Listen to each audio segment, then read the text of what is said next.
eu falei para a irmã aqui, que falou que estava na escola de missões, que teve aquela angústia e tal. Esse sentimento que ela teve foi o tempo kairós de Deus, tá? Não foi intercessão de dores de parto, não. Não foi intercessão de dor de parto, foi o kairós de Deus, tá? Vamos lá, intercessão profética. A intercessão profética é adentrar no Santo dos Santos.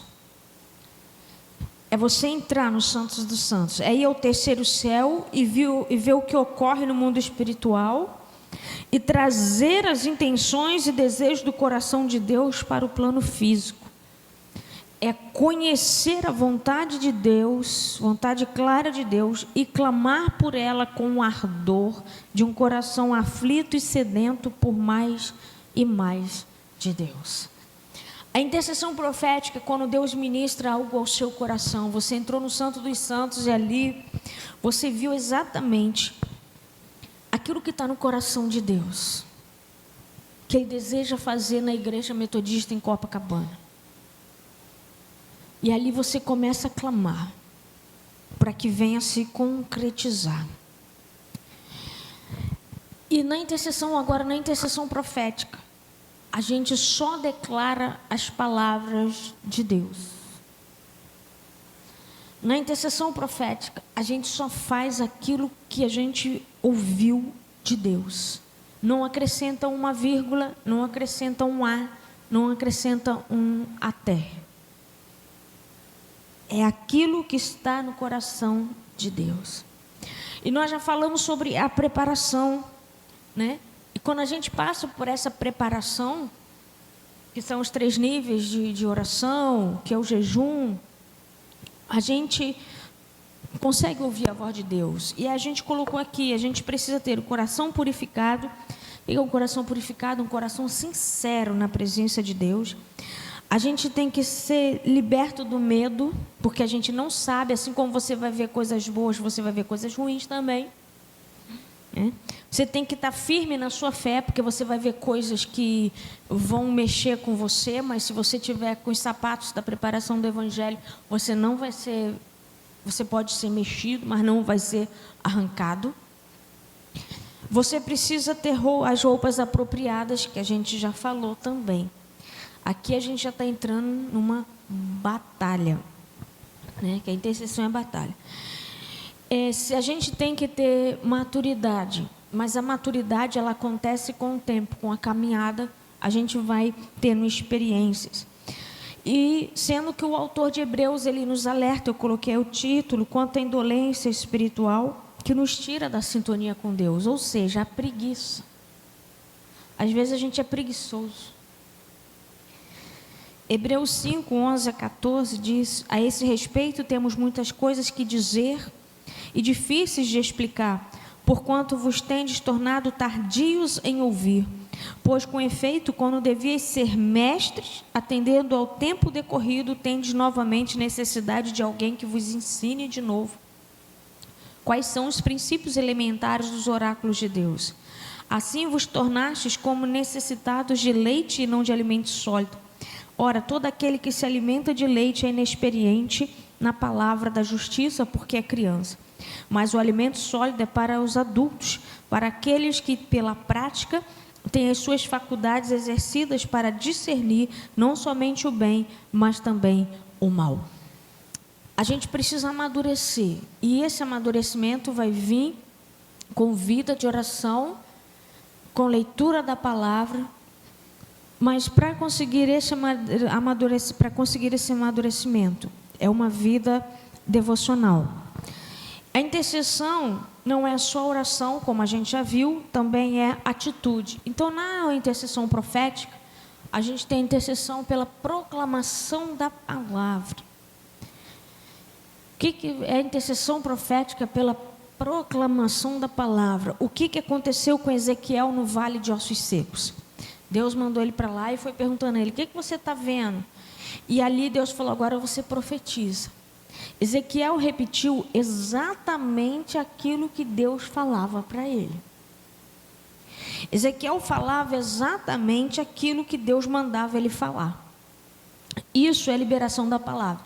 Se Deus fala assim, comece uma intercessão profética pela igreja de Copacabana, nós vamos declarar a palavra. Eu não vou declarar a minha palavra. Eu vou pegar a palavra, os textos que vão falar daquilo que Deus quer fazer na igreja metodista em Copacabana, e a gente vai começar a declarar essa palavra. É a palavra. Essa é a palavra de Deus. Tá? Então aqui é intercessão profética. E é importante ressaltar que a intercessão profética por palavras que declaramos ou ações que praticamos, para serem eficazes, devem ser palavras ou ações que Deus ordenar. Porque em Isaías 5:11 vai dizer assim, 55:11 diz assim: assim será a palavra que sair da minha boca, não voltará para mim vazia, mas fará o que me apraz e prosperará para que a designei. É a palavra de Deus, não é a nossa palavra. As nossas palavras, né, aquilo que sai da nossa boca, ela tem poder. A palavra que sai da nossa boca, ela tem poder. Ela pode construir ou ela pode destruir. Nossas palavras atuam como pregos, construindo coisas no espírito. Assim como um prego usado para prender uma tábua, no lugar as palavras são usadas para manter as promessas de Deus no lugar, permitindo que elas edifiquem ou construam coisas no espírito. As nossas palavras têm poder.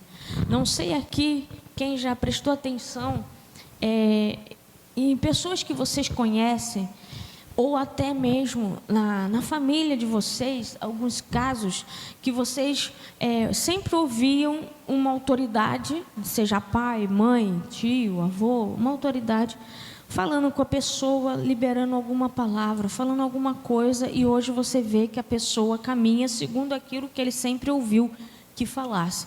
A nossa palavra tem poder. Tá? Então, a intercessão profética é quando a igreja se posiciona para declarar a palavra de Deus, a palavra do Senhor.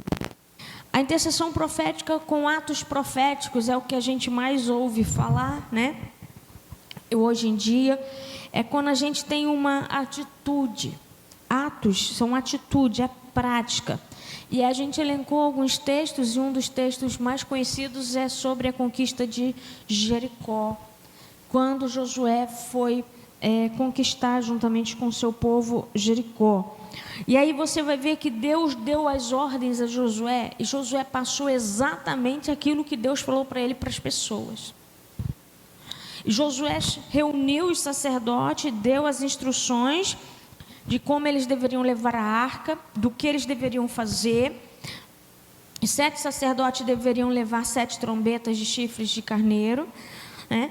E os homens armados deviam ir marchando à frente, depois os sacerdotes tocando as trombetas, e por último a arca da aliança. As trombetas deviam tocar continuamente. Todos deveriam estar em silêncio durante a marcha.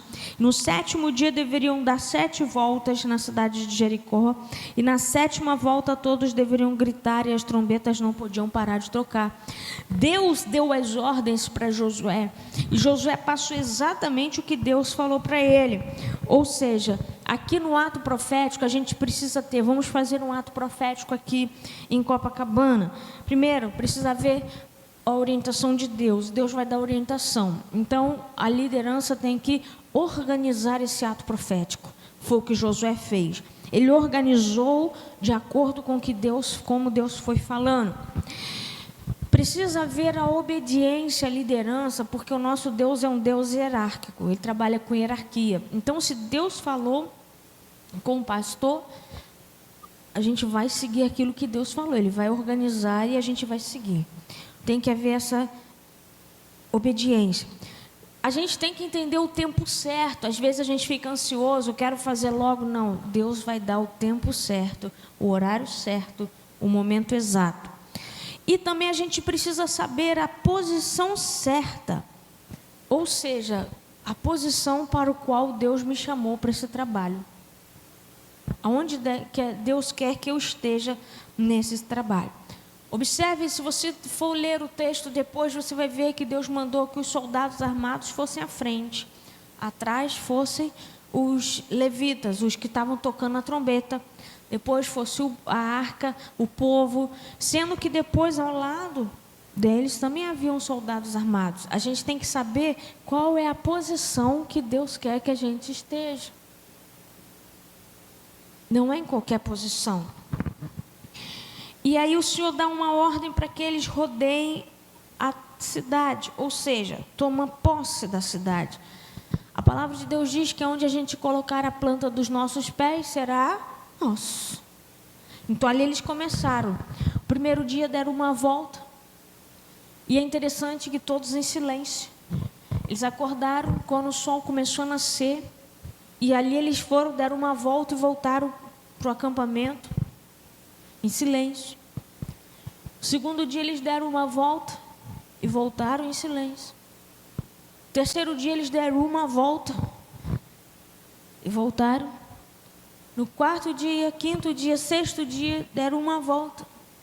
No sétimo dia eles deram 7 voltas. 7 voltas. Então a gente tem que saber. E interessante que eles estavam em silêncio. Por que o silêncio? Confiança. Eu sei que Deus mandou fazer isso, eu estou fazendo e eu sei que Deus vai agir.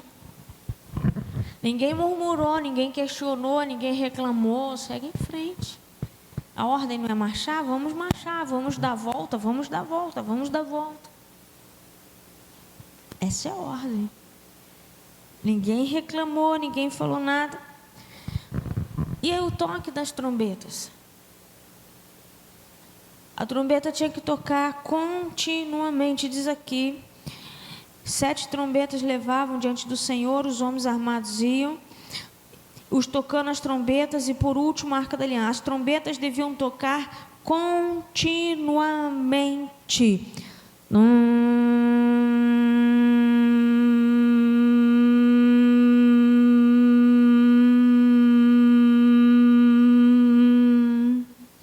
Som contínuo, sinaliza a entrada do rei.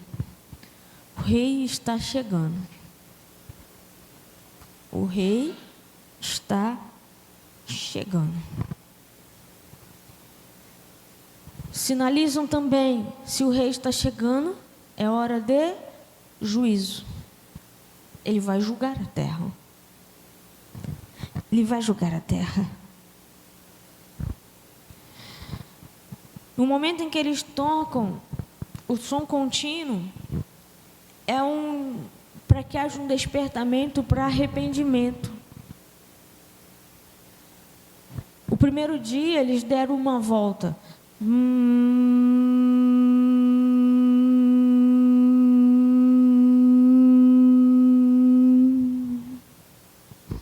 Deus estava dando a oportunidade para que eles se arrependessem. O rei está chegando. É hora de se arrepender. No segundo dia eles deram uma volta. E a trombeta tocou.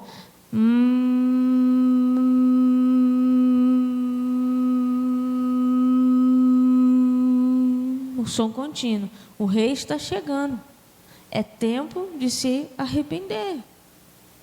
E aí foram até o 7º dia.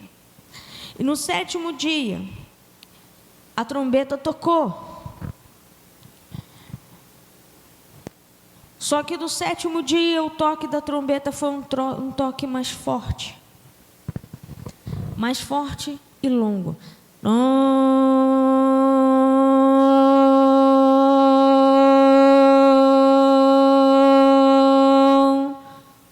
Chegou a hora. É o juízo. É o juízo. E aí, nesse momento, o povo gritou. Nesse momento, o povo gritou. E quando o povo gritou, as muralhas ruíram. A gente conhece a história. Mas é importante a gente entender que as muralhas não ruíram por causa do grito. As muralhas ruíram por causa da obediência. As muralhas não ruíram por causa do toque da trombeta. As muralhas ruíram por causa da obediência. Obediência. Ato profético. Ato profético. Outro exemplo que a gente elencou aqui é do Gideão. Quando ele vence os midianitas com os 300 homens, ele seguiu os mesmos passos de Josué. Ele organizou o povo, houve obediência à liderança,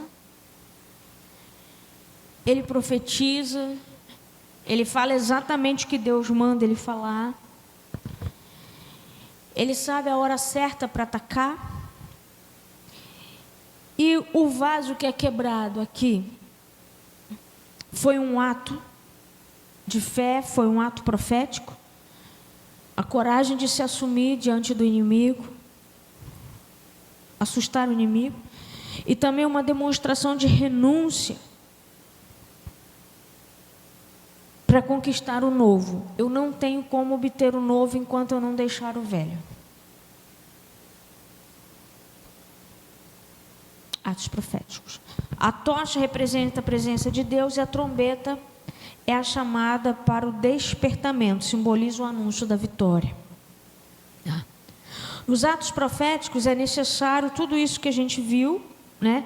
A organização, a preparação com jejum e oração, meditação na palavra, reconhecimento de territórios, que no caso foram os espias que Josué mandou. Uma liderança, obediência a Deus e a liderança, estar na posição certa, ter fé, saber o tempo e a hora certa para profetizar. A gente precisa ter fé e saber a hora certa, porque se a gente não tiver esses dois ingredientes, a gente vai colocar tudo a perder, todo o trabalho a perder. Foi o caso de Acã. Colocou toda aquela guerra, eles perderam, porque ele não acreditava, ele começou a fazer algumas coisas por conta dele, na conquista de Ai, quando eles perderam a batalha. Caminhada profética. Esse ato profético aqui é intercessão, tá, gente? Isso também é intercessão, tá? Isso é intercessão. Ele está intercedendo para que venha à existência aquilo que é o projeto de Deus. O projeto de Deus não era que eles conquistassem Jericó. O projeto de Deus não é que Copacabana seja do Senhor. Então a gente vai fazer um ato profético. Isso também é intercessão. Intercessão profética. Caminhada profética também é intercessão. Você vai fazer a sua caminhada e você vai estar orando, intercedendo por aquele lugar. Aonde colocar a planta dos teus pés, vou-lo tenho dado. Você vai caminhar orando. Só que essa caminhada aqui é uma caminhada de reivindicação da terra, de conquista para o Evangelho. São caminhadas firmes, passadas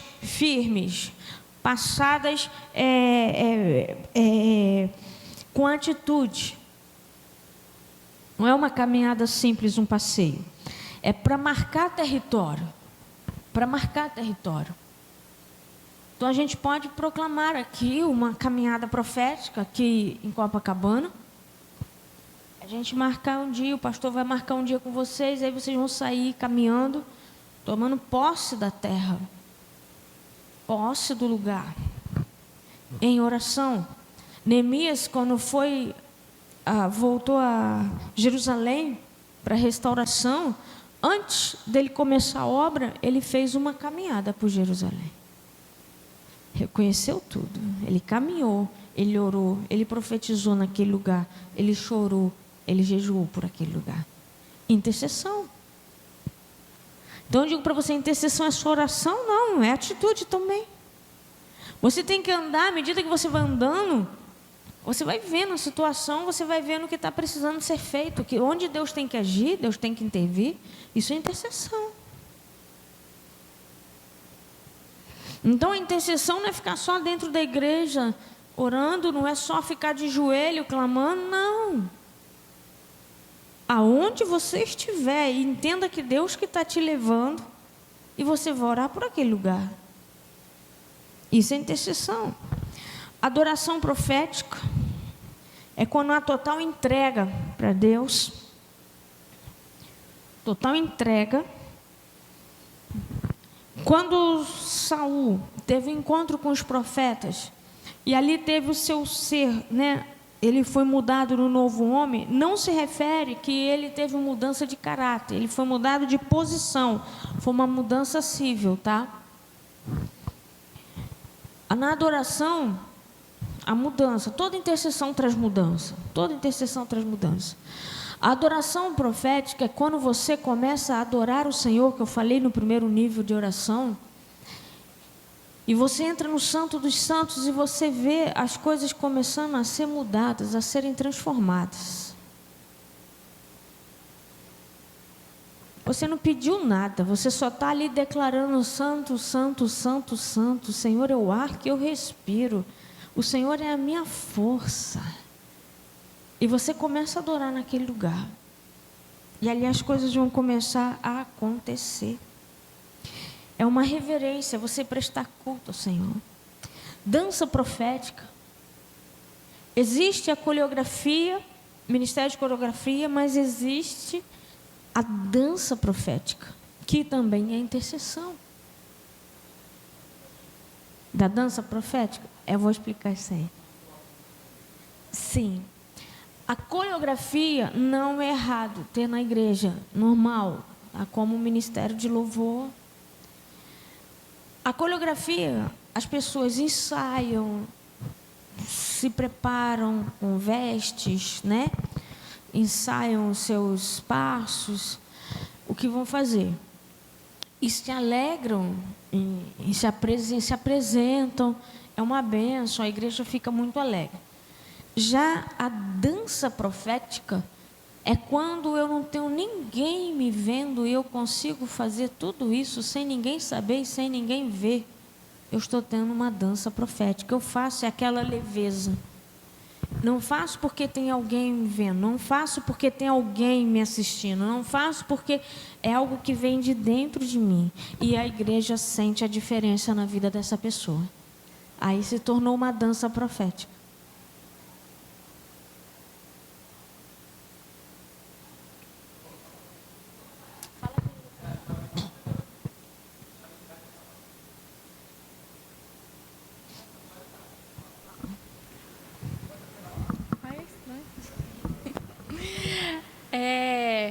Eu já fui em algumas igrejas e eu nunca entendi isso, essa questão da dança. A gente chega, está no momento do louvor, da adoração, e eu vejo várias meninas lá dançando, fazendo aquelas coisas, e eu nunca entendi isso. Isso. Aí a coreografia. É isso que seria. Essa é a coreografia, não é uma apresentação. Não. A apresentação é como você se preparou, vai tirar um dia certo e apresentar apresentação. Aquilo. Mas e quando é toda vez que tem um culto? O que aconteceu? Como tudo na vida, às vezes a gente acaba criando o hábito de fazer tudo. Então, todos os cultos, em todos os momentos, a gente faz tudo. E criou-se esse hábito. Só que, quando eu estou falando aqui de intercessão, é aquele momento que vem aquele mover, e Deus usa aquela pessoa com dança mesmo, com bailado. Então, esses tipos de dança é coreografia. É uma assim, não faz diferença. Ter ou não ter, não faz diferença. Não faz diferença. É isso. Ter ou não ter, não faz diferença. O que aconteceu com atos proféticos? Todo mundo fala assim, vou fazer um ato profético. Hoje vai ser ato profético. Joguei a taça no chão. Ato profético. Isso não é um ato profético. Todo mundo hoje faz isso. Vamos levantar a bandeira e vamos fazer um ato profético. Todo mundo está fazendo isso. O ato profético, a intercessão profética que eu estou falando é quando Deus ministra o nosso coração. Olha, nós vamos nos preparar que tal dia a gente vai fazer um ato profético ali na praça. Não quer dizer que eu não posso incluir isso na minha liturgia e fazer isso, mas aí é uma apresentação, é uma liturgia. Não é uma intercessão profética. Só que as pessoas, por falta de entendimento, estão vendo isso tudo como uma intercessão profética. A intercessão profética não é todo dia, toda hora, todo culto. Tá? Eu vou liberar da liturgia. Não. Aí é coreografia, por isso que eu falo, é coreografia.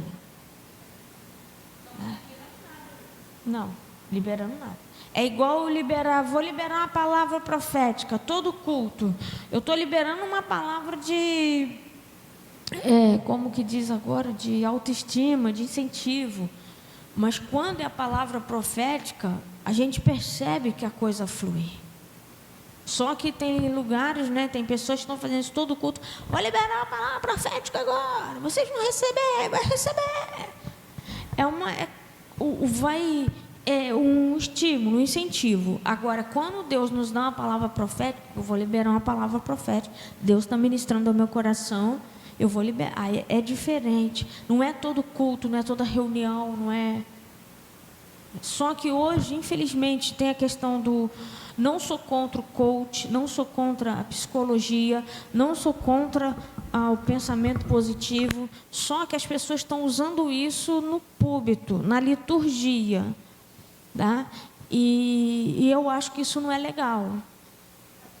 Aplica a técnica, mas não tem a presença. É isso aí, aplica a técnica sem a presença. Quando tem a presença, a gente é uma coisa motivacional. Forçado, é motivacional. A gente vê. E aí, por isso que às vezes eu falo assim, tem o louvor e tem a cantoria. Tem a adoração e tem os que não são adoradores. E na dança profética também acontece a mesma coisa. O que acontece? As pessoas têm o ministério de dança ou de coreografia e ali fazem o que eles dizem de atos proféticos. Só que ali é uma apresentação. Tá? Mas porque quando é um ato profético, a gente coloca há um marco, alguma coisa acontece. Não é a todo culto, não é assim. Olha, a gente vai marcar, a gente vai entrar no propósito de jejum, tal dia a gente vai fazer um ato profético aqui. É diferente. Agora, toda semana, já está incutido na liturgia de algumas pessoas, o mundo não está nesse nível de unção, não. Fala, irmã, vai no microfone. A outra ali atrás também quer falar. Aí, por isso, só um minutinho. Por isso que eu disse que a dança profética, às vezes, a adoração em dança, vou te dar a oportunidade, dança profética, aquela pessoa que faz tudo isso, consegue dançar, bailar, sozinha, no seu quarto, na sua casa, ninguém está vendo. Esse é verdadeiramente um adorador, é uma dança profética. E leva também. Aí sim, isso. Aí sim, também. E também a pessoa pode estar no ministério de coreografia e, de repente, Deus leva essa pessoa a bailar de uma tal maneira que a gente sente a presença. Aí é a intercessão profética. É a intercessão profética. Fala. Acho que bom esse esclarecimento. Há muitos anos atrás... No microfone. Há muitos anos atrás, havia muitas coreografias nas igrejas. E eles faziam isso para chamar a atenção do público, né? Uhum. Para chamar a atenção das pessoas. Enchia a igreja porque ia ter coreografia. Isso. Inclusive, eu embalei nesse barco e convidei a minha família para assistir, né? Um culto que tinha uma coreografia. E aí, para minha decepção... Infelizmente, as meninas eram lindas demais e estavam com roupas transparentes. E a minha parentela falou assim, olha, minhas filhas não são crentes, não usam essas roupas. Que decepção, amadas. Isso acontece. Infelizmente, não foi nada profético. Traz uma outra dúvida, porque se a gente parar para ver... se a gente olha para a igreja de Atos, a igreja primitiva, não tinha espaço para isso, né? Isso não era algo que era colocado no culto, né? Não fazia parte do culto. Dança, não vou usar dizer teatro, porque eu não me recordo, mas dança eu sei que não fazia parte do culto. E aí o que acontece? A partir do momento que a gente, no meio de um culto, o irmão Antônio ali sente o Espírito Santo, começa a bailar na igreja. Isso para alguns que têm percepção espiritual tudo bem, mas para outros fica algo curioso. Só que aí tem um problema, que aí eu gostaria de entrar nesse ponto. Eu já vi igrejas, e até metodistas, que nessa visão espiritual demais, esse excede, não, eu quero trazer Deus, eu quero... Eu já vi gente na igreja que, enquanto era ministrada a palavra, alguém fazia uma pintura. Sim, sabe o que eu já estou falando? vi isso também. Fazer uma pintura, uma arte profética. Então, a palavra está sendo pregada, alguém está pintando, e ao mesmo que alguém está pregando, também tem alguém escrevendo uma carta de Deus para alguém. Isso não é confuso, porque a partir do momento que a Bíblia nos ensina que o culto é o momento que no louvor a gente entoa para Deus e a palavra de Deus para conosco. Como que Deus fala por meio da palavra ao mesmo tempo que fala por meio da pintura, que fala ao mesmo tempo... Não vira uma coisa meio... até escrever me traz essa ideia do espiritismo, né? De que Sim. eu vou escrever no meio do... Como é que Deus está falando trilhões de vezes uma coisa só, quando a palavra é a centralidade? Como que funciona isso? E aí eu entro nessa questão da dança também, que Sim. sempre para mim Eu é acho uma que incógnita. está tudo muito confuso. Eu também penso isso aí que você falou. Tá. Eu também penso no que você falou. Porque o centro do culto precisa ser a palavra. Mas está tudo muito perdido. Está tudo muito junto e misturado. Enquanto a Bíblia fala de haver unidade. Pode ir lá. Ordem e decência. A unidade, a gente tem que fazer um purê com as batatas. Ou seja, todo mundo caminhar no mesmo propósito, na mesma visão. E juntos e misturados, cada um está caminhando por um lado. Eu acho que tudo fica muito confuso. Até mesmo o que o pastor falou, né, deu o exemplo do Antônio. O Antônio sai dançando no meio da igreja e o pessoal vai ficar meio assim. A gente também tem que ter o cuidado. Porque, às vezes, não é também. A gente tem que ter o discernimento se isso vem de Deus ou não. Porque eu já vi casos de pessoas que saem assim e não é o Espírito Santo. Então, são alguns detalhes que eu vejo que, por falta de conhecimento e por desejo, algo que Satanás tem colocado no coração, infelizmente, de muitos líderes, o desejo da fama e do sucesso na visão mundana, estão se enganjando por determinados lados que eu peço perdão a vocês, mas eu não sei explicar. Eu vejo que o negócio está estreitando. Está tudo muito misturado.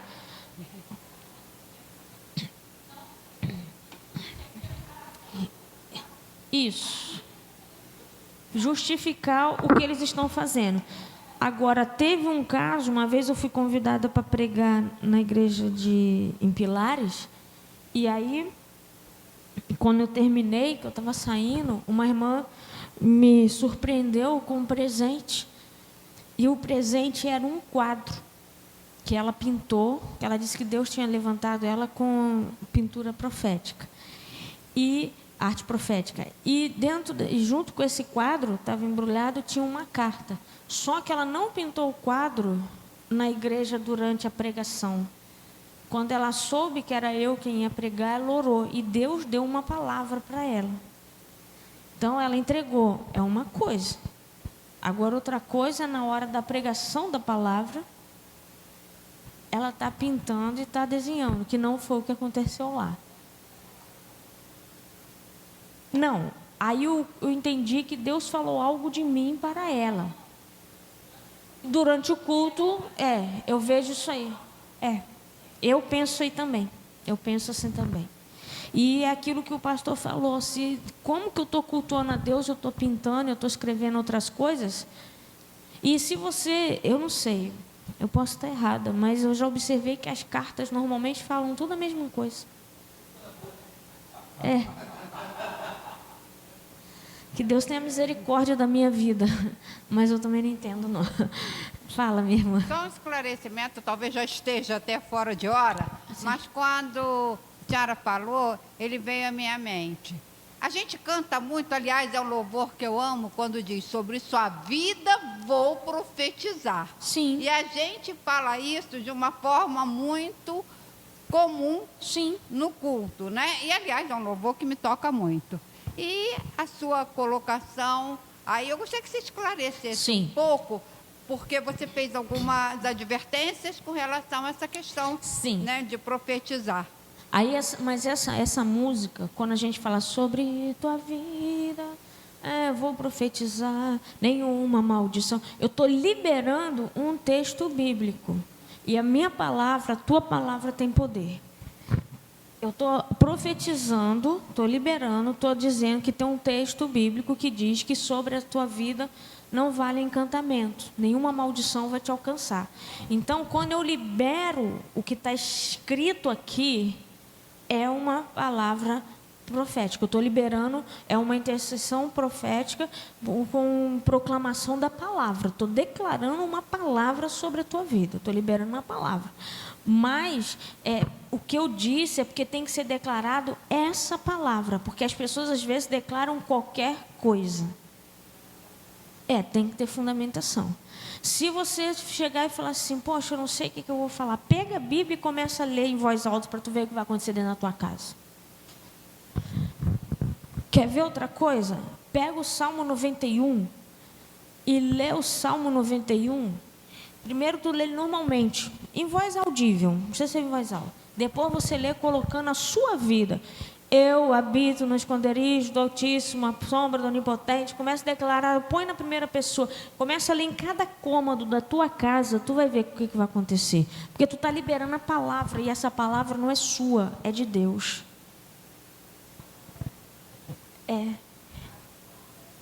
É tremendo. Você vai ver o que vai acontecer. Vai mudar muita coisa. Porque você está colocando a palavra de Deus. Porque as pessoas têm uma mania de deixar a Bíblia aberta. Não, o que tem poder é a declaração da palavra. Você tem que proclamar a palavra. Então, começa a ler a Bíblia em voz alta que você vai ver. Então, esse cântico tem a ver porque eu estou declarando a palavra. Sobre a tua vida, nenhuma maldição te alcançará. Agora, se fosse um verso qualquer que eles tivessem feito, seria diferente. Mas é a palavra. Então, eu não sei o que eu vou orar pelo fulano que está doente. Eu estou passando por umas situações assim lá na igreja. Algumas pessoas enfermas, mas eu vejo que é Deus que está sacudindo. E aí, como que eu vou orar? A gente ora a palavra, a gente abençoa e declara, Senhor, está escrito na tua palavra, que o Senhor é que tem o controle, o Senhor que está à frente, faz a tua vontade na vida do irmão tal, da irmã tal, declara a palavra abençoando, porque essa palavra tem poder, não é a minha palavra que tem poder. Tá? Então, microfone.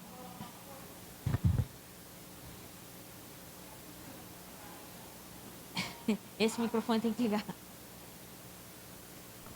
Alguns anos atrás, eu e minha família participávamos de uma outra metodista.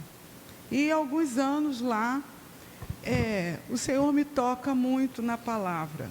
E no decorrer dos anos, começou a acontecer coisas. E eu fui buscar na palavra. E Deus falou para que eu falasse com o líder da igreja, o pastor. Eu falei uma vez, falei duas, e ele sempre desviava o assunto. Um jovem do Ministério do Louvor também foi usado a falar. Foi horrível, que ele, a mim ele me respeitava, mas o jovem, ele falou muito, o menino até saiu da igreja e acho que nunca mais voltou. E aí o que aconteceu nessa congregação? Tudo deu errado. Tudo se acabou. O filho do pastor se suicidou, a igreja fechou. Antes disso tudo acontecer, como eu falei algumas vezes, ele não ouviu, eu virei para minha família e falei, eu estou saindo. As minhas filhas saíram, eu saí, o meu marido ainda ficou, mas depois ele saiu. Então, como é importante você ouvir, dar atenção. Se você não acredita na pessoa, você busca na palavra. Isso. Porque a testificação da profecia, ela se concretiza na palavra. Isso. Se a pessoa está falando de si, na palavra você não vai ouvir. Então, foi assim, momentos muito difíceis que nossa família vivenciou. Foram 18 anos que passamos. Mas, graças a Deus, Deus nos fortaleceu, a palavra do Senhor nos alimentou e nós estamos firmes na igreja. Glória a Deus. E as minhas filhas, eu tinha medo, eu orava ao Senhor delas se desviarem da igreja. Porque a palavra de Deus, ela é viva e eficaz. Sim. Como é importante a gente viver a palavra para que a nossa família se mantenha de pé. Com mesmo certeza. que o lugar que você esteja não esteja de acordo com a palavra. Mas aí você está em obediência. A obediência é a arma do sucesso para que o reino de Deus se estabeleça na sua vida. Amém. É isso mesmo. É isso mesmo. Gente, não é errado, eu penso assim, não é errado você ter um ministério de dança na igreja, mas não diga que é a dança profética, que é intercessão profética. É um ministério de dança. Inclusive, o ministério de dança, esse trabalho chama muitos jovens, chama muitos juvenis, eles gostam disso. Agora, tem que ter os dias. Não é toda a programação, não quer dizer que é uma dança profética, né? É um trabalho que a gente faz. Não tem, os juvenis não fazem malabares, não fazem uma série de coisas assim. Então, eu vejo que também é nesse sentido, tá ok? Mas a gente está falando ordem e decência. Ordem. A Bíblia é muito clara contra isso, tudo tem que ser feito com ordem e decência, tá? Então, aí a gente tem que ter cuidado com as roupas, com isso tudo, tá ok? A gente tem que estar ligado, isso que a gente tem que estar atento. Sim, é isso aí.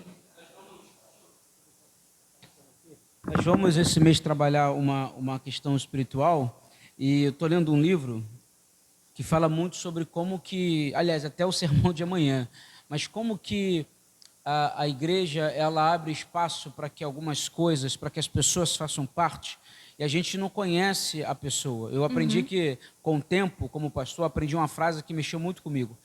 Boa intenção não significa um coração temente ao Senhor. Bom coração é uma boa intenção, não significa que a pessoa tem um bom coração. Aliás, boa aparência não significa boa intenção, né? Então, às vezes, nós olhamos, tem pessoas que... Como é que eu pego alguém que dançava no carnaval e coloco ela para dançar no altar? Tem todo um processo que tem que passar, né?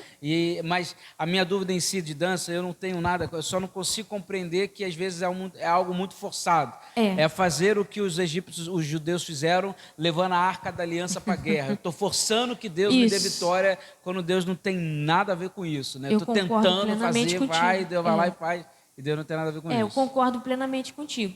Mas o que eu quero dizer é que, tipo assim, se você, assim como muitas igrejas têm coral, você tem ministério de dança, mas não quer dizer que aquilo ali que vai trazer a presença de Deus, não quer dizer que aquilo ali entendeu? É um ministério de dança, tá ok? Vamos seguir? Louvor profético, intercessão através do louvor. Gente, o louvor, a gente já viu também no primeiro nível de oração, que é quando a gente glorifica Deus, quando a gente elogia Deus, engrandece o nome de Deus. O louvor profético, ele atua diretamente sobre os homens. Ele traz a libertação, quebra cadeias e leva o povo à vitória e ao triunfo. O louvor profético é diferente do louvor congregacional. E além do louvor congregacional, nós temos a cantoria. Vamos lá. A cantoria é quando a gente entoa os hinos e vamos lá, a gente está no automático e a gente vai lá e canta. Acabou-se. Vou cantar para Jesus. E o louvor congregacional, eu tenho aquela prática de louvar. Canta lá. Estou louvando. É um momento de louvor. Deus está agindo ali? Tá todo mundo em santidade? Tá. Agora, o louvor profético é quando a gente começa a louvar, a entoar cânticos, a cantar e Deus começa a agir no meio da igreja. Aí é o louvor profético. No momento do louvor profético, a cura.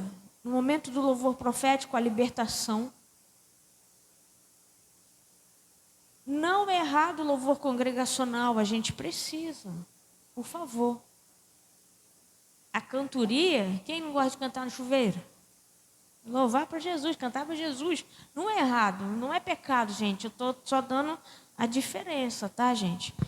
Então, o louvor profético é quando começa a haver um mover na igreja, aí você vê que ali está vindo o profético. Porque o profético sempre traz uma mudança, sempre mexe. Então está vindo o profético. Assim como a dança, aí veio o profético.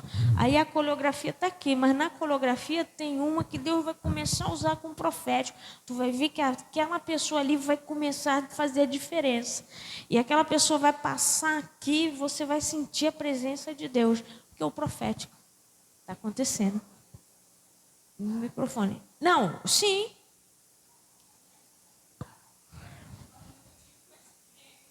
Sim.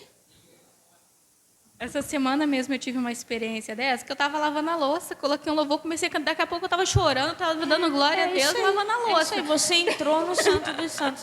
Sim, é isso aí. Isso acontece em casa também. Já acontece, mas aí você entrou, isso aí que aconteceu contigo, você entrou em adoração. Em adoração. Quer trazer a presença de Deus, o mover de Deus sobre a igreja, começa com louvor congregacional, aí vai entrar um louvor profético, vai entrar em adoração. Quando entrar em adoração, aí pronto, ninguém segura.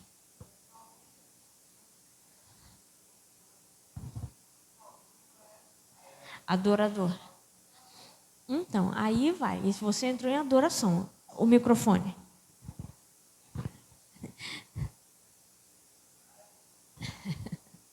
Tem que ligar.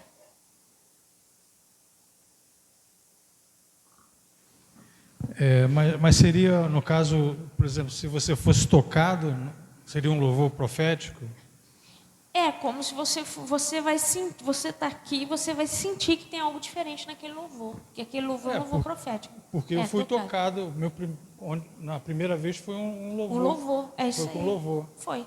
Através do louvor, você chegou para Jesus. É isso aí. Então, você veio para a igreja através do louvor. Esse louvor foi profético.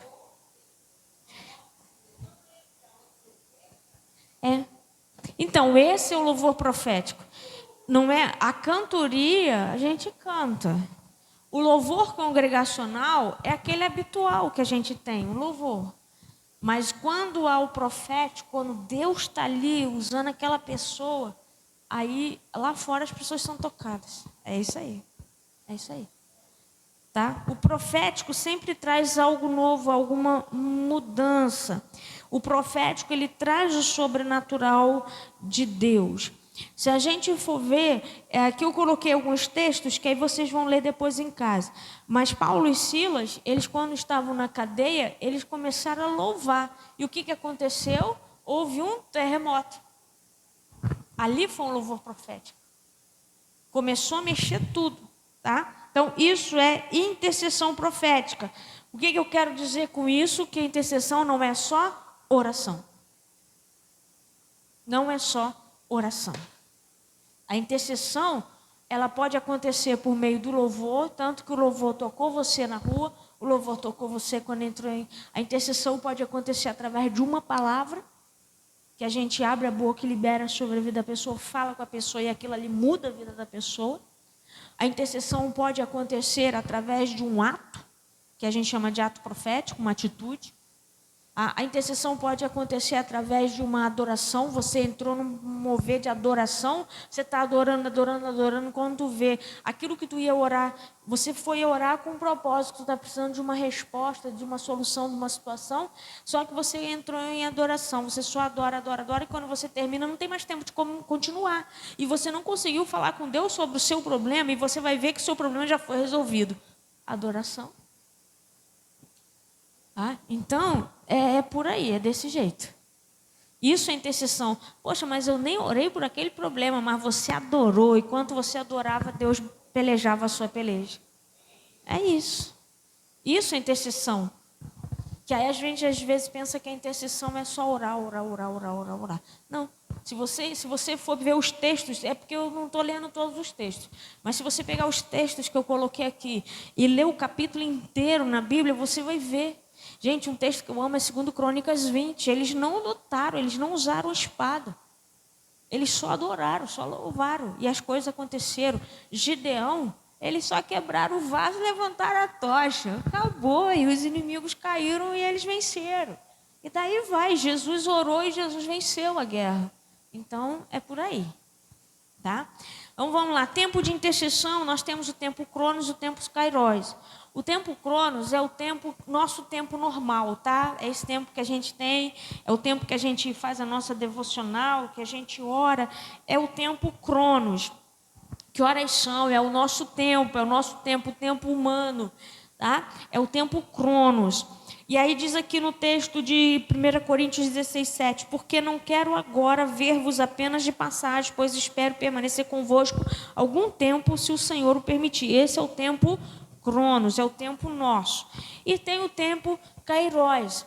No tempo Cronos é o tempo da gente construir cercas. O tempo Cronos é o tempo que a gente tem, que a gente faz a nossa devocional, que a gente investe em adoração. O tempo Kairos é o tempo oportuno, é o tempo específico de Deus. Aí 2 Coríntios 6:2 vai dizer assim, pois ele diz, eu o vi no tempo favorável e o socorri no dia da salvação. Digo-lhes que agora é tempo favorável, agora é o dia da salvação. O tempo Kairos é o tempo do ataque. Quando a irmã aqui falou que estava na escola de missões, que sentiu aquela angústia, eu falei que era dores de parto. Não, aquilo não era dores de parto. Aquilo era o tempo Kairos de Deus. O Espírito estava incomodando a ela para que ela intercedesse por alguém que ela não sabia, alguém que estava precisando de ajuda. Aquilo foi o tempo Kairos, o tempo oportuno para que houvesse livramento na vida da filha e do genro. Certo? Tá? Não foi a intercessão com dores de parto. A intercessão com dores de parto, eu sei da situação e eu sofro por aquela situação. Eu tenho dores por aquela situação. Tá? Então, o tempo Kairos, ele é cíclico. Ele é existencial. E ele é cíclico. A natureza dele é qualitativa. É um tempo climático, ou seja, o tempo Kairos, ele muda o clima, ele muda o ambiente, ele muda a situação. Tá? Ele muda a situação. É um tempo indeterminado. A gente não sabe quando começa e não sabe quando termina. É um tempo indeterminado. Ele é oportuno e não tem como ser medido e contado. É o tempo em que os céus e a terra se alinham para que Deus haja de forma específica e espetacular. Esse é o tempo Kairos. Quando a gente entende o tempo Kairos, esse é o tempo de Deus, a gente clama pelas promessas. Deus, ele é eterno, o tempo de Deus, o tempo para Deus é o tempo eterno hoje. Segunda carta de Pedro, capítulo 3, verso 8, diz assim, mas, amados, não ignoreis uma coisa, que um dia para o Senhor é como 1000 anos e 1000 anos como um dia. Para Deus não há passado, presente, ou não há passado e futuro. Para Deus só há presente. Mas ele revela aos seus propósitos, aos seus servos e cumpre fielmente a sua palavra. Deus, ele é. O mesmo Deus de ontem é de hoje e sempre será. Está lá em Hebreus 13:8. Para Deus não existe passado e para Deus não existe futuro. Para Deus existe presente. Ele é. Ponto. O tempo Kairos é o tempo de Deus, é o tempo de Deus. Quando alguém está em perigo ou sujeito a ser atacado por Satanás, esse tempo é o tempo Kairos. Observe que Jesus intercedeu por Pedro, orando para que sua fé não desfalecesse depois que ele o negasse. Foi o tempo kairos, aquele momento de socorro, desespero. A Bíblia também nos fala de perseguições em tempos estratégicos. Há tempo para tudo. Geralmente isso acontece para desencorajar, distrair ou, em casos extremos, para destruir. Mas observamos o texto de Atos sobre a igreja primitiva, vemos que Satanás lançou ataques maciços de perseguição nos momentos de renovação e êxito da igreja, mas não prevaleceu porque havia intercessão. O tempo kairos é aquele tempo que vem o desespero, que vem o sufoco. O tempo de Deus, ele sempre é. Só que há aquele momento oportuno, aquele momento específico de Deus agir na nossa vida. Para Deus não tem passado, para Deus vai sempre ser. Vamos lá. Quem aqui já subiu uma escada que é assim, caracol? Essas escadas de ferro que é assim, ó. Se você está lá em cima, você olha, você continua no mesmo lugar, porque ela é assim. Só que você está mais alto. O tempo de Deus, ele é assim. Você está subindo assim. Só que você não está mais lá embaixo, você já está no outro andar, mas você olha e você continua no mesmo lugar. O tempo de Deus, ele é. Quem está lá embaixo? O passado, o futuro está lá em cima, o presente. Então vai ser sempre o presente, você continua na posição que você está. Você vai crescendo, você vai amadurecendo. Vamos lá de novo. Você vai olhar, tu está no meio da escada em caracol, você está no meio. Aí você no meio, você para, olha para baixo. Você continua vendo a porta que você entrou, o primeiro degrau. Só que você não está mais no primeiro degrau, você já está lá em cima. Já está no 5º andar. Porque você foi crescendo. O tempo de Deus é assim, é cíclico. É cíclico. As coisas acontecem assim. Só que vai mudando a situação, vai mudando as circunstâncias. Você não está no primeiro degrau, você já está no 5º andar. Então já mudou muita coisa. Mas você continua naquela escada, naquela posição. Deus é assim. Um dia para Deus é como 1000 anos. 1000 anos é como um dia. E aí, como explica isso? É a eternidade. É eterno. E se é eterno, nós não somos eternos, por isso que a gente nasce, cresce, envelhece, morre. E nós não somos eternos aqui.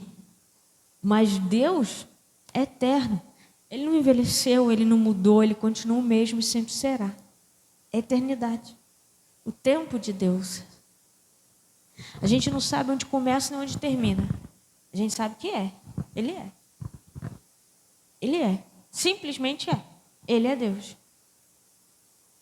Ele é. Está confuso? Posso? Não, está confuso? Para a gente ver se... Ele é. Em Efésios 6:18 diz assim: orando em todo tempo, com toda oração e súplica no Espírito, e vigiando nisto com toda perseverança e súplica por todos os santos. Nesse texto, Paulo não está dizendo aqui para orarmos o tempo todo, que seria cronos, mas que temos que orar em todos os momentos estratégicos, kairos. Em outras palavras, estamos em uma guerra e se estivermos alertas, o Espírito Santo vai nos prevenir dos ataques oportunos do inimigo, de modo que possamos criar uma cerca de proteção através da oração. Por isso devemos estar atentos por todos os cristãos e orar em todo o tempo no Espírito, é o tempo kairos. O apóstolo Paulo nos orienta na carta aos Efésios 6:18, orem no Espírito em todas as ocasiões, com toda oração e súplica, fiquem alertas, não desanimem, continuem orando fervorosamente por todos os cristãos em todas as partes. O que ele está dizendo aqui? Aqui, minha irmã, a gente já entrou no ministério de intercessão. Tá? Aqui o que ele está dizendo, a gente tem que estar ligado às coisas que estão acontecendo. Vamos lá, a gente começaram a falar do carnaval, do que aconteceu no carnaval. A gente viu o que está acontecendo. Essa situação que aconteceu esse ano sempre acontecia de forma subliminar, de forma camuflada. Agora não, agora está escancarado. Por quê? A igreja está adormecida. Então, se você viu isso, se você entendeu, é hora de você botar o joelho no chão e clamar, porque a gente está no final. Jesus está voltando. É hora de santificar e de clamar. Quando ele diz aqui para a gente estar ligado, estar atento, é agora que é hora da gente trabalhar, agora que é hora da gente investir no reino, para que a nossa família seja salva, para que a nossa cidade seja salva, para que o bairro que a gente mora seja salvo. Agora é hora da gente investir no ID. O ID, você não precisa ir lá para os confins da terra, é a sua Jerusalém. A gente precisa estar ligado no que está acontecendo, o que foi falado. O que está acontecendo? Esses demônios que foram liberados na Sapucaí. É hora da gente investir lutando contra os ataques desses demônios. Declarando que o nosso bairro, a nossa cidade pertence ao Senhor. A gente tem que estar ligado na guerra que está acontecendo. São descendentes de judeu. São descendentes de Javé. Os que estão lutando lá, Rússia e Ucrânia. A gente tem que estar ligado no que está acontecendo. Os Estados Unidos está começando a mandar ajuda para a Ucrânia. E a Rússia já disse que se continuar mandando, ou seja, será que não está chegando a terceira guerra? Fala, pastor. Deixa eu ler um jornal aqui para você. Hoje é dia 28, hoje é dia 30, né? Deixa eu ler um jornal aqui do dia 28/4/2022, às 12h54. Projeto de lei quer reconhecer Exu como patrimônio do Rio. Olha aí. Está aqui, ó. Está aqui como a influência de Exu, orixá homenageado pela Academia da Grande Rio, transbordou a Marquês de Sapucaí para chegar à Câmara Municipal do Rio. Então, o projeto de lei do vereador Átila, sei lá quem é esse cara. Ele é Nunes, do PSD. Ele é espírita. Está querendo reconhecer como um patrimônio. Patrimônio, olha Patrimônio, só, a entidade como patrimônio. É isso aí.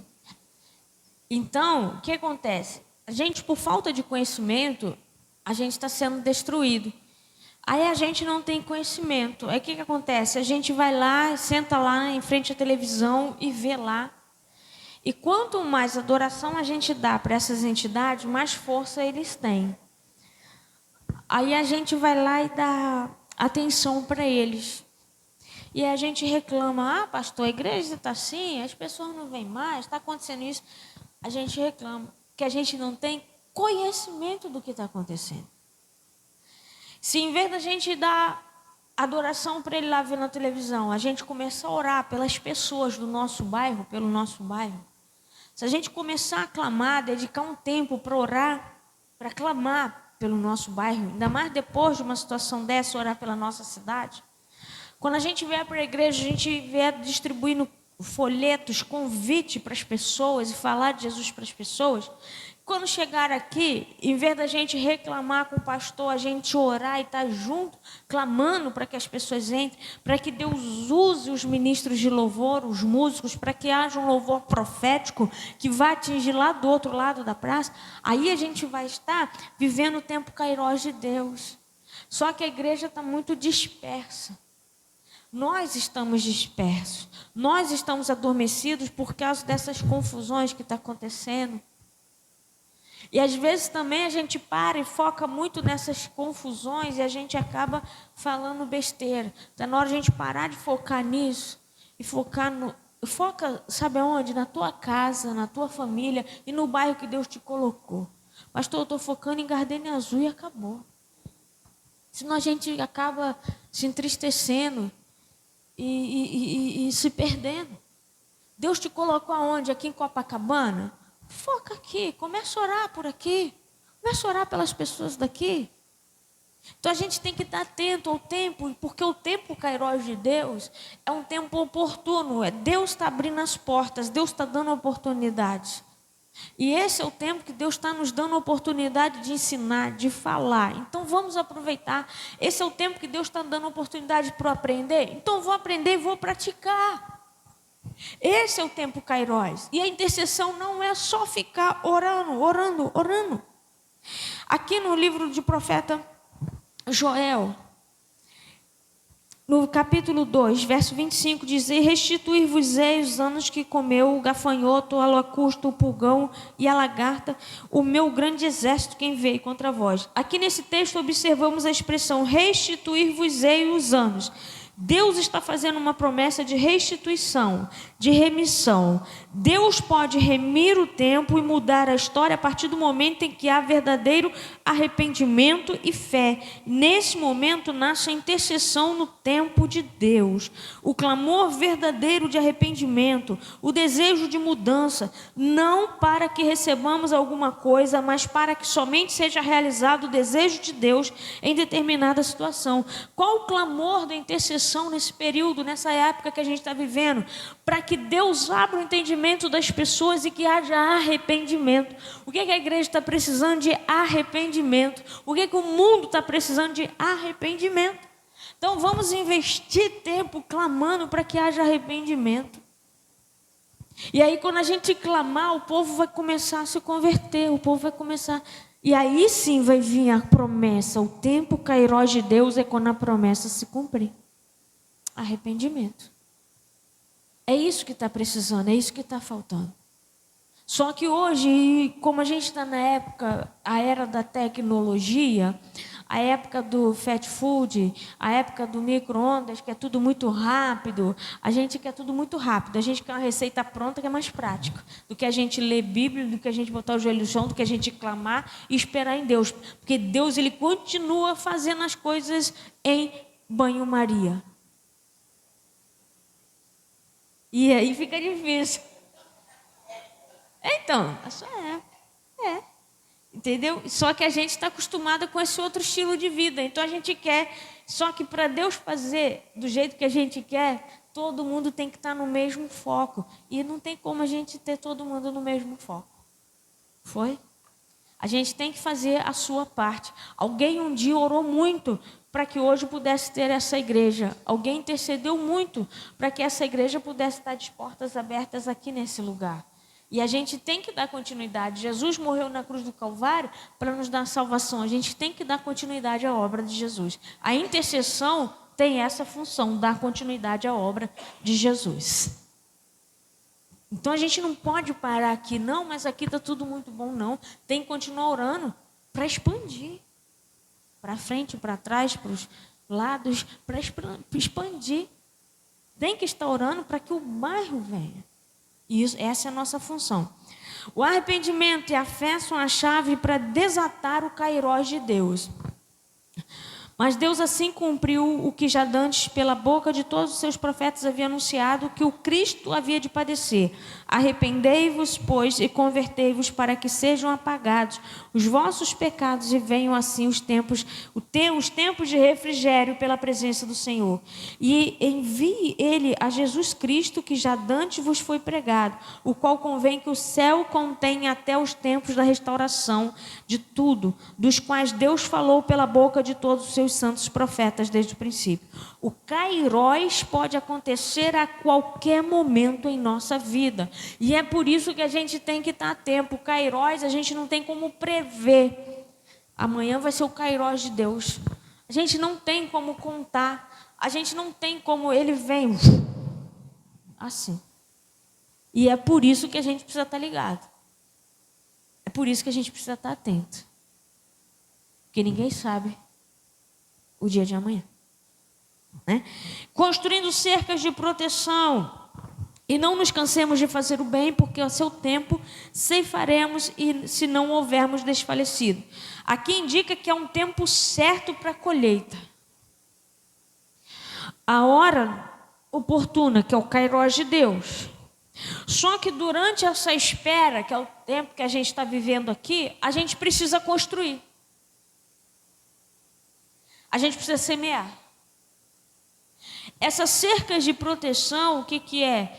É aquela vida de oração que você tem e que você intercede todos os dias pela sua família, pela sua casa, pelo seu bairro, pela sua rua, pela sua cidade. Você está construindo cercas. Porque quando vier o dia mau, que é o que a gente está vendo, que a coisa vai acontecer, e aí ninguém vai poder te tocar, porque a cerca está construída. E aí nesse dia mau, o que você vai fazer? Vai ser o tempo kairós, você só vai fortalecer essa cerca, mas a cerca já vai estar no lugar. Só que o que acontece com muitos de nós, que a gente não acredita, a gente não leva a sério, a gente deixa para lá, e a gente é preguiçoso, que quer fast food, né? Liguei, o almoço chegou, e aí a gente não constrói a cerca. Quando vem um dia mal, todo mundo fica desesperado, né? Mas a gente precisa aprender a construir essas cercas, que é para quando o dia mal vier, que vai ser o kairós de Deus, quando vier a perseguição, a gente está firme. Quando vier o aperto, a gente está firme. Quando vier a aflição, a gente vai estar firme. Então, a gente precisa aprender a construir cercas de proteção. Amém? Amém? Dúvidas? Intercessão dá trabalho. Intercessão dá trabalho. No próximo encontro, a gente vai falar sobre batalha espiritual. A gente vai falar sobre principados, potestades, né, os dominadores desse mundo tenebroso, que na aula passada a gente até soltou alguma coisa. E a gente vai falar de algumas festas, que são festas promovidas por eles mesmos, né? Como uma delas mais característica é a da primavera, que é a festa, né, instituída por eles, e são coisas que não parece que são, mas são. E a gente vai estar falando, e a gente vai estar falando como esses demônios agem na nossa vida, seja na vida do crente, na vida do não crente, na vida da igreja. Eu não sei se eu já falei aqui, mas se eu já falei, eu vou repetir para vocês assistirem o filme Demônios no Templo. Demônios no Templo. Vocês encontram esse filme no YouTube. É um filme ainda em preto e branco, é um filme bastante antigo, mas aí vai ser bom para vocês entenderem algumas coisas que a gente vai estar falando no próximo encontro. Amém? Dúvidas? Ninguém com medo não, né? Então, o próximo encontro, dia 21 de maio, e aí a gente vai estar falando um pouco mais a fundo, né, algumas coisas sobre essas entidades, que é contra quem a gente está lutando. Amém. Até então a gente se preparou, hoje a gente ensinou que a gente tem que trabalhar, e agora a gente vai aprender contra quem a gente vai trabalhar. Amém. Amém. Maria das Graças, você tem alguma dúvida? De Jesus. Aqui. Isso. Sim, tem que ter um propósito. Eu não posso fazer, vou chegar aqui, vou fazer um ato profético. Não, eu tenho que ter um propósito. E esse propósito exige uma organização, uma obediência, não é assim não. Por exemplo, assim, eu quero alcançar a comunidade do bairro Peixoto, eu vou organizar um ato profético. Meu propósito é esse. Isso. Alcançar a comunidade do bairro Peixoto. Isso. Aí você vai buscar em Deus, Deus vai te dar estratégia, como Deus deu para Josué, como deu para Gideão, e você vai organizar essa estratégia que Deus vai te dar e você vai executar. Tá bom? Microfone. Em continuação à pergunta Isso. dela. Mas assim, tá numa igreja, qualquer pessoa pode chegar a organizar isso ou é o líder? Não. Tem que ter uma liderança. Tá? Okay. Deus pode falar ao coração do pastor. O Deus que nós servimos é um Deus que trabalha com hierarquia. Eu estou com desejo de ganhar essa comunidade, ou então Deus o coração dele está queimando por isso, e tem alguém de lá que chega, poxa, pastor, só confirmando, então ele vai dar as estratégias. É bom, né? Tá? Aí ele vai pegar e falar, irmã, então vamos fazer o seguinte, vem tal dia aqui, vamos conversar direitinho, porque como Neemias tem que fazer o reconhecimento da área. Isso. Ele tem que ir lá. Ele é a autoridade. Então, ele tem que ir lá ver. E aí, ele fazendo o reconhecimento da área, junto com essa pessoa que teve a mesma visão, ele pode fazer a estratégia. de acordo com o que Deus está colocando, porque Deus ele trabalha com hierarquia. Isso. Mesmo que tenha um líder da expansão missionária, o pastor dá direção ao pastor. A gente vai ver na próxima, o líder da expansão missionária tem o desejo, mas Deus já colocou, está queimando o coração do pastor. Então os dois vão trabalhar juntos. Isso. Tá? O pastor vai ajudar na estratégia e o líder vai executar a estratégia junto com o ministério. É sempre bom deixar Sempre esclarecido, bom, né? Para poder não... porque Deus ele vai sempre dar ao coração do líder. Tá? Foi o caso, Deus colocou no coração de Josué o que tinha que ser feito e Josué passou. Isso. Deus colocou no coração de Gideão e Gideão passou. É uma confirmação. É uma confirmação. É uma confirmação. É igual quando vai para um ministério. A pessoa, Deus está falando que é para você entrar nesse ministério, mas Deus tem que falar com você também. Eu acredito assim, tem que falar com você também. Sim, sim. Né? Não adianta, Deus falou comigo, mas e comigo? Deus tem que confirmar no Isso, meu coração, não é porque o outro contigo. falou que Deus está falando que Não, você vai não, fazer. Não, não Deus é tem por que isso, confirmar em você também. Isso, tem que confirmar. Até porque a nossa luta é contra questões espirituais. E aí, sendo contra questões espirituais, o demônio não obedece se você estiver fora da posição. Ele sabe quem é a autoridade. Eu estou aqui ministrando para vocês, eu sou tão pastora quanto ele. Né? Hoje eu pastorei a igreja de Gardenia Azul e ele é de Copacabana. E pode haver uma mudança e eu vim para cá e ele para lá. Só que eu estou aqui para ajudar e ensinar vocês. Estou ajudando a vocês. Então, mas eu não tenho autoridade de entrar nessa peleja, de fazer esse ato profético aqui para vocês. Porque eu estou aqui ajudando. Quem é o pastor? É ele. Quem é a autoridade? É ele. É ele. Então é ele que tem que estar na frente. Ele pode até ligar para mim e falar, pastor, eu posso até falar assim, poxa, olha, eu já fiz isso, já fiz aquilo, eu encontro esse objeto em tal lugar. Dar esse suporte a ele. Mas quem tem que estar à frente é ele. Isso é importante até para os próprios líderes da igreja saber, né, que ele tem que estar, não fazer, estou sentindo de fazer, vou fazer. Não, tem que levar o conhecimento do pastor. Tem que levar o conhecimento do pastor. É isso aí. Tá? Uma vez eu fiz uma ministração lá no distrito de Jacarepaguá, que é onde eu estou hoje, né? E aí o pastor de lá pediu, pastora, não dá para fazer isso aqui? Tem uma igreja grande lá, católica. Eu falei, não. Quem tem que fazer isso aí é o pastor titular, não é nem o ajudante, é o titular. E dependendo, se for um trabalho distrital, tem que ser o SD.